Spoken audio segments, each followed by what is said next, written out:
Halo semuanya, berjumpa lagi dengan kami dari Yuk Coding Media pada seri belajar Code Igniter 4. Pada video sebelumnya kita sudah belajar tentang database force dan juga migration di CI4. Kita sudah membuat seperti ini, kita juga sudah jalankan. Sehingga di bagian PHP kalau kita cek, di sini kita sudah berhasil membuat sebuah database dengan database force dan juga kita sudah membuat sebuah tabel gawe dengan migration dari CI4. Oke, sekarang kita mau create data gawe ini di project CI4 kita.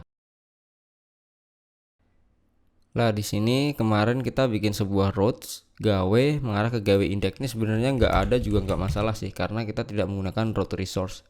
Artinya kalau kita nggak pakai route resource, tanpa kita bikin sebuah route, CI4 ini mirip CI3. Yang pertama adalah nama kelas, yang kedua adalah nama function. Jadi ini tetap bisa kita buka sih. Dari bikin routes ini kita bisa menimpali nih, aslinya gawe diarahkan ke gawe index secara konsep CI3, tapi bisa juga kita timpal gawe ini mengarah ke function yang lain gitu. Jadi nggak apa-apa kita kasih routes saja. Nanti ketika kita bikin route resource itu nggak berlaku nih untuk nama controller dan nama kelas. Oke, kemarin linknya yang bagian gawe ini dia masih isinya show data gawe dan titlenya nggak ada ya seperti yang di home, karena titlenya kita mau juga bikin dinamis. Kita buka di bagian controller kemudian gawe. Di sini function index dia mereturn view folder gawe /get. Ke view kemudian folder gawe kemudian get.php.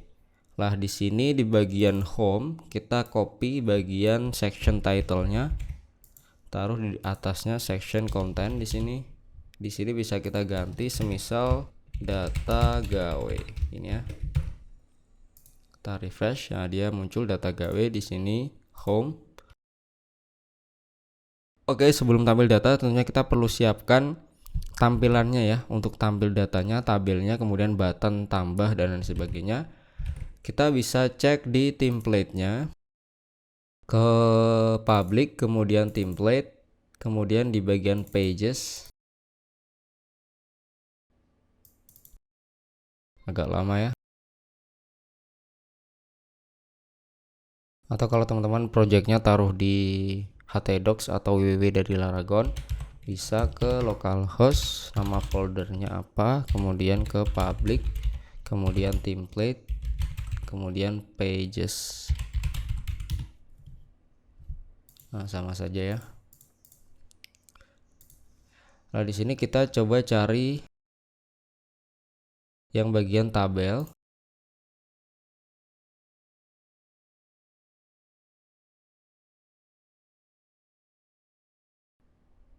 Kita coba pakai yang ini semisal.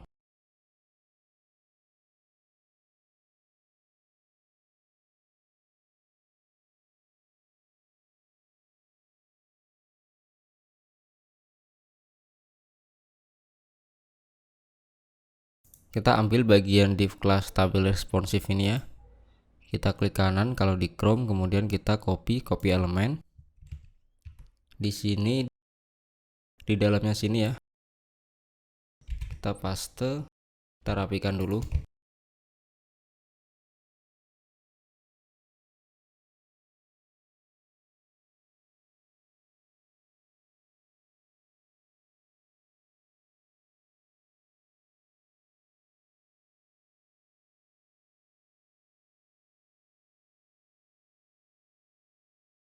Taruh di dalamnya card.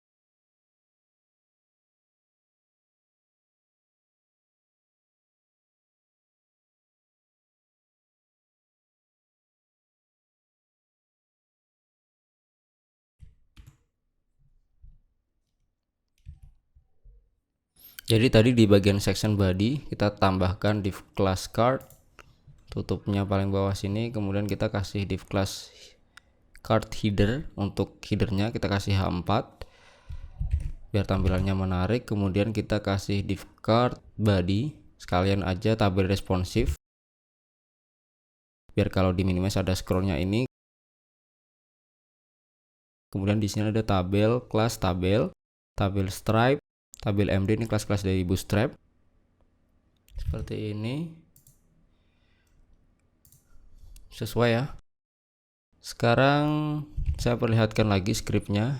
Jadi tadi seperti ini, kemudian di tabel ada tbody-nya, kemudian tr ini bagian title-nya, ini untuk bagian isinya. Ini yang kita looping nih teman-teman.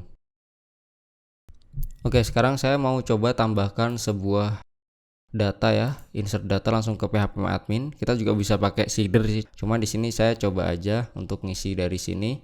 Semisal nama gawe kita namakan ABCDE ini ya, tanggalnya kapan, semisal 20 ini ya, ini kosongin, kemudian FGHIJ ini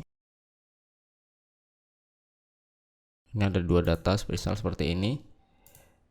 Nah, di sini ada dua data, otomatis ini auto increment ya, di sini defaultnya boleh 0. Nah, kita mau tampilkan coba di sini nih.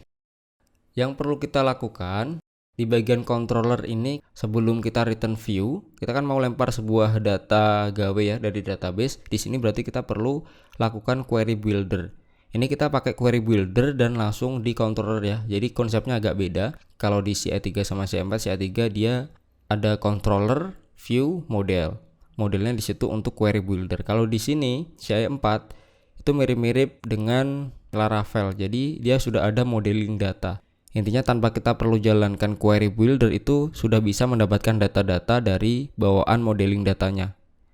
Kita nanti pakai modelnya kalau sudah pakai modeling data ya. Di situ juga bisa kita custom dengan query builder juga. Di sini di controller langsung kita tambahkan query builder. Query buildernya hampir sama dengan CI3, cuman scriptnya agak berbeda. Kalau yang di CI3 pakainya itu underscore ya, maksudnya function underscore apa kecil semua. Kalau di sini menggunakan camel case. Kita klik bagian dokumentasi di working with databases, kemudian ke submenu yang query builder class. Nah, di sini kita perlu ini nih inisial objeknya dari DP seperti yang force tadi ya. Kemudian variable builder, bikin variabel baru, itu isinya dari DP, kemudian tabel, nama tabelnya. Nah, ini untuk get data seperti ini. Kita bisa coba.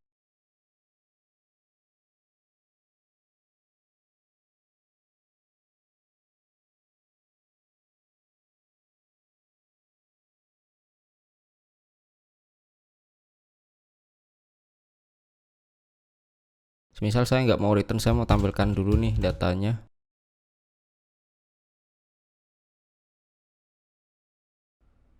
Nah, di sini tabelnya nggak ada ya. Di sini error, tabelnya nggak ada karena kita nggak punya tabel users. Kita ganti tabelnya, misal gawe. Nah, isinya seperti ini. Oke, berarti di sini bisa di 6 rows. Kemudian untuk get resultnya kita coba cek di menu yang generating query result. Nah, di sini ya ada result array, caranya seperti apa, result rows. Nah, di sini bisa di get result. Jadi habis di query kemudian di get result. Ada get result array, ada get row. Nah, di sini teman-teman harus paham ya bedanya ya. Jadi kalau get result itu dia mereturn query resultnya sebagai objek. Kemudian kalau get result array berarti dia di result semuanya menjadi array. Kalau dia get row ini sebenarnya dia mereturn single result row, jadi result yang teratas saja. Bisa get row array. Kalau get row ini objek ya, 1. Kalau get row array 1. Seperti itu. Kita coba pakai get result. Di sini ya, setelah kita query, kita method chaining get result. Coba saja. Nah, di sini muncul objeknya ya teman-teman. Ada dua data. Yang pertama itu ini ABCD, yang kedua adalah FGHIJ. Oke, di sini untuk bagian inisialisasi config database connect kan kita simpan ke dalam variabel db ya. Dan tentunya nanti untuk variabel db ini nggak cuma kita pakai di kelas gawe saja ya, bisa jadi di kelas-kelas yang lain juga tentunya kita perlu koneksi ke database. Lah ini bisa kita inisialisasi langsung ke base controller karena kelas gawe controller kita ini mengextend base controller. Kalau kita scroll ke bawah di sini kita bisa inisialisasi nih apapun, model, library dan sebagainya di sini nih. Ini sudah ada contohnya untuk session. Nah, kita bisa bikin di sini cuman pakainya this db ya. Berarti ini nih. Saya cut yang bagian this db ini. Saya taruh di sini, kemudian kita kasih this di sini biar bisa dipanggil di kelas turunannya. This db config connect seperti ini. Kemudian di gawe di sini kita kasih this. Kita coba refresh. Nah, di sini tetap bisa ya. Kalau di sini nggak kita inisialisasi this db, kita komen semisal, maka di sini akan error nih. Properti db-nya nggak terdeteksi. Jadi kita perlu simpan ke dalam properti db untuk bisa dipanggil di kelas turunannya di sini. Kita bisa lempar ya datanya. Ini get result langsung bisa ditaruh di sini method chainingnya. Kita simpan ke dalam query, kemudian di sini kasih koma aja, kemudian kita lempar, bisa pakai compact atau reassociative atau lain sebagainya. Bisa aja seperti ini, berarti nanti dia panggilnya di view adalah variable query, yang dilempar adalah query. Atau bisa juga di sini kita bikin deklarasi reasosiatif seperti ini, isinya adalah query. Di sini yang dilempar adalah data. Berarti nanti yang dipanggil di bagian view adalah variabel gawe. Oke, sekarang kita coba looping ya. Ini sudah kita lempar datanya ke dalam sini. Kita looping di antara sini nih. Kita bisa pakai for each. Bisa pakai seperti ini, ditutup di sini, dibuka PHP di sini, atau juga bisa pakai titik 2, kemudian kita tutup PHP di sini. Kemudian kita buka PHP lagi di sini, kemudian and for each, boleh titik koma atau tidak.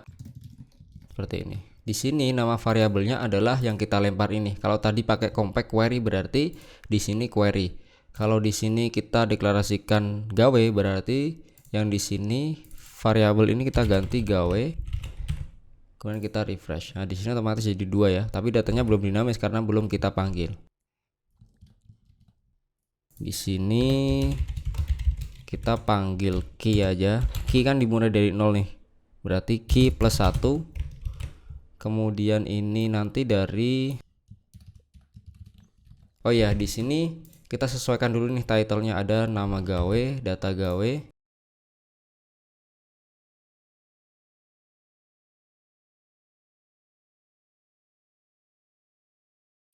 Di sini variable value kita panggil fieldnya yaitu name gawe.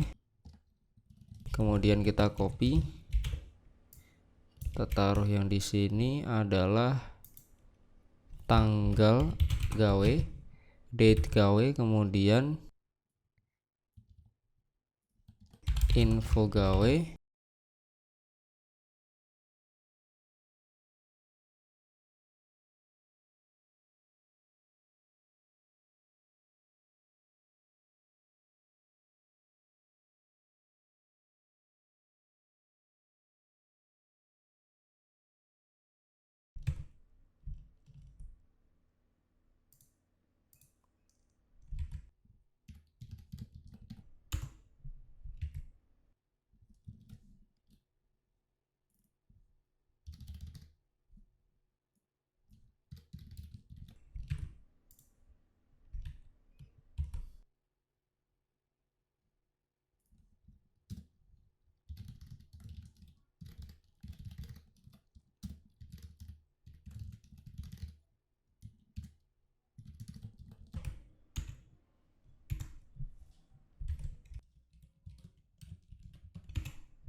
Nah, seperti ini datanya udah dinamis ya, sesuai dengan di sini.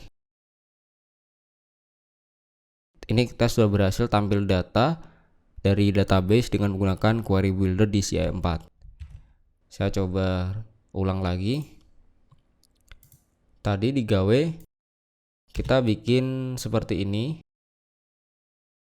Kita lemparkan, kemudian di base control tadi kita inisialisasi ya untuk connect ke database-nya biar bisa dipanggil ke kelas-kelas controller turunannya. Kemudian di sini tadi kita tampung yang dilempar namanya variabel gawe, kita looping menggunakan for each. Kemudian kita tampilkan value-nya, kemudian kita panggil langsung nama field-nya. Otomatis tampil seperti ini. Ini adalah cara pertama ya dengan query builder.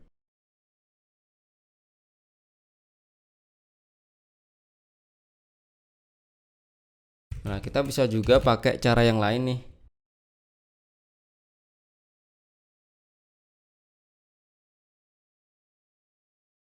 Kita mau pakai query manual ya, seperti di CI3. Nah, di sini bisa pakai ini nih, thisDB query. Kita juga bisa.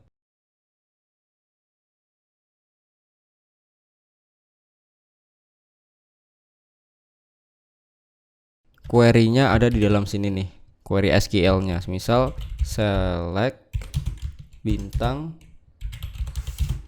from nama tabelnya gawe. Ini kita komen dulu. Kita refresh. Nah, di sini ada error. Di sini perlu kita get result ya, teman-teman, seperti di dokumentasi. Nah, di sini perlu di get result. Nah, berarti gini aja nih. Get result di sini kita taruh di sini nih. Kita refresh. Nah, tampil ya. Jadi ini cara yang kedua kita hidden, kita pakai cara yang pertama. Dia tampil. Karena butuh get result, jadi get resultnya bisa kita taruh di sini. Tadi yang pertama pakai query builder bisa, kemudian pakai yang query juga bisa nih. Terserah mau yang mana ya. Karena kadang kan kalau query-nya kompleks atau spesifik itu lebih mudah pakai query manual ya, SQL manual. Jadi bisa pakai yang cara kedua. Oke, saya rasa cukup jelas untuk tampil data dari database dengan menggunakan query builder di Codeigniter 4. Nanti selanjutnya kita mau bikin tambah data, kemudian edit data dan hapus data. Jika ada pertanyaan, silahkan tanyakan di kolom komentar. Jangan lupa untuk subscribe. Terima kasih. Sampai berjumpa di tutorial menarik selanjutnya. Happy coding!